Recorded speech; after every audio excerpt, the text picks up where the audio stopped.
Hi, my name is Stephanie Howell, and this is my Physics 2 extra credit. I went to Dr. Alan Nathan's lecture, Physics and Baseball. You can observe a lot by watching. Dr. Nathan has a pretty cool job. It's his job to make observations about baseball as a sport, use those observations to draw conclusions using physics, and then improve the sport of baseball using those conclusions. He first talked about the dynamics of the ball-bat collision.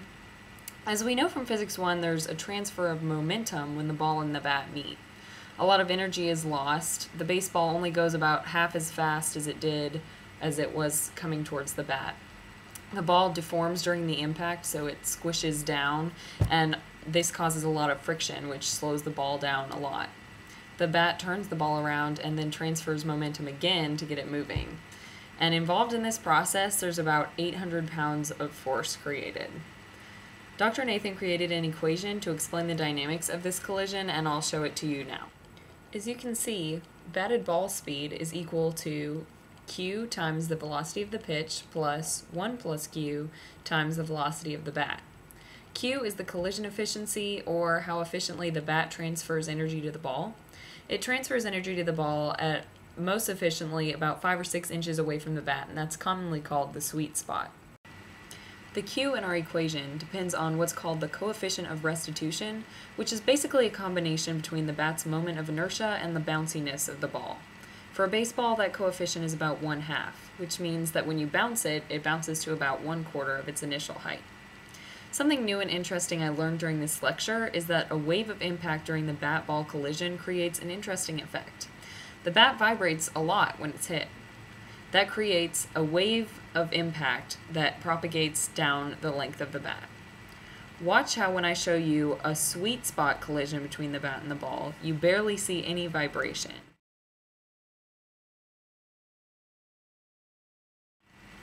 Now I'm going to show you a collision between the bat and the ball just outside the sweet spot. Because the bat vibrates so much, it hurts your hand to hit it inside the sweet spot, such as in this clip I'm about to show you by a hit by Molina, where the ball is sit near the center of the bat. It's closest to the point where the lowest vibrational mode of the bat is the largest, which causes the collision of the bat to vibrate quite a lot.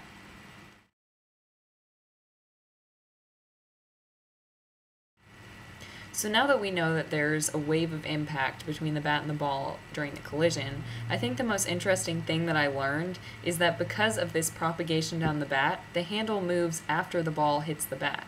Because of that, the batter could just as well let go of the bat and still hit the ball in the sweet spot, which is actually seen in Todd Frazier's no-hands home run that Dr. Nathan showed us. Another point that Dr. Nathan made was that the material of the bat matters. Something called the trampoline effect goes into play that makes aluminum bats better than wooden bats. A more flexible surface means that the energy of the ball goes all into compressing the surface, making the ball bounce better. He went on to say that if you hit a ball farther with a tennis racket, you would want to loosen the strings, contrary to popular belief. Most of us want to tighten them. Finally, Dr. Nathan discussed baseball trajectories. The following diagram shows the forces acting on a baseball as pitched as a curveball.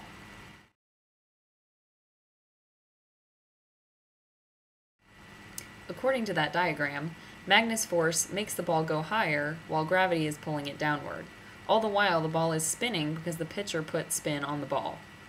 Dr. Nathan discussed the deviation of a pitched ball from a straight trajectory, but I wanted to know a little bit more about how a curveball works. So I did some research after the lecture, and I found that the curveball works because of the drag, or the air resistance, on the ball. Faster air flowing under the ball creates lower pressure under the ball, causing it to break from a straight line trajectory. A pitcher throws a curveball by snapping his wrist in a turn as he throws, which puts a spin on it. As the ball breaks further down its trajectory, it deviates more and more from a straight line. It only deviates a few inches right after the pitcher throws it, but as it travels further and further towards home plate, it moves to about a whole foot away from its original straight line path that it would have been traveling.